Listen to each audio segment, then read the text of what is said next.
Bonjour tout le monde dans cette nouvelle vidéo, dont on va découvrir ensemble les bienfaits magiques d'une plante, sans doute vous la connaissez.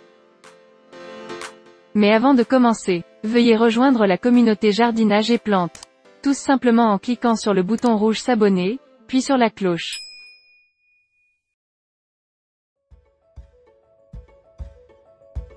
Dans cette vidéo, on va parler du thym. Thymus vulgaris. Le thym est un petit sous-arbrisseau de la famille des Lamiacées, labiées. Spontané dans les endroits secs et ensoleillés de la région méditerranéenne. Il est fréquemment cultivé en France, en Espagne, au Portugal, en Grèce et aux États-Unis, en Californie notamment.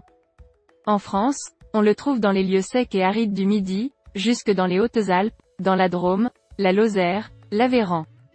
La fleur entière dégage une forte odeur aromatique. Plante mellifère, elle fournit aux abeilles un nectar parfumé qui fait la réputation de certains miels. Thym viendrait du grec thio, je parfume ou thymo, force, ce qui fait référence à deux des caractéristiques de la plante, aromatique et stimulante.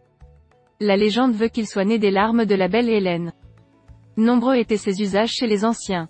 Les Égyptiens et les Étrusques l'employaient dans l'embaumement des morts, les Grecs l'utilisaient dans leurs rituels de fête, le faisant brûler sur les autels, en remerciement des bienfaits reçus ou pour apaiser les dieux, en compagnie de toutes sortes d'herbes aromatiques.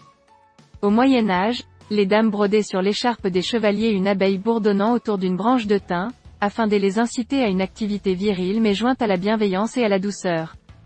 En Calabre, certaines très vieilles femmes assurent qu'une décoction fortement concentrée de thym a le pouvoir de mettre celui qui la boit dans un état second, lui faisant « voir ce que les mortels ne voient pas habituellement ». Parmi les utilisations magiques, on note que le fait de le porter sur soi donne vigueur, résistance physique, dynamisme, longévité, esprit d'entreprise, créativité. Aussi mettre du linge de corps, un caleçon notamment, qui avoisiné dans un tiroir avec du thym est-il recommandé aux hommes qui veulent satisfaire une maîtresse exigeante.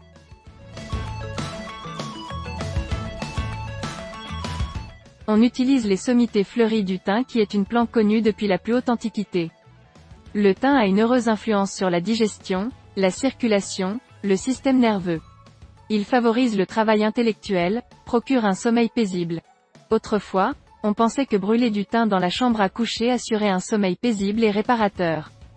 Et au XIVe siècle pour se protéger de la peste, on portait des masques emplis de plantes aromatiques, lavande, thym, romarin et laurier.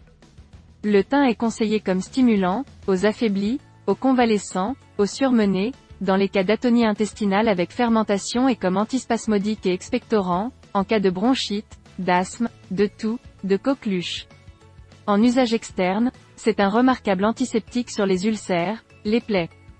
Les bains de thym sont réputés stimulants et fortifiants et ils sont recommandés aux enfants déficients et rachitiques, aux rhumatisants et aux personnes affaiblies. L'essence, peu toxique, calme les douleurs dentaires. Les femmes grecques et romaines l'employaient en eau de toilette et en onguent. Le thym est un aromate très apprécié mais d'un emploi subtil.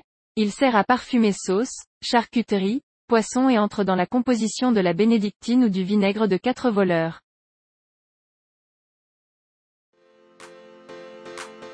Et voilà, c'est la fin de cette vidéo. J'espère que ces informations vous ont plu.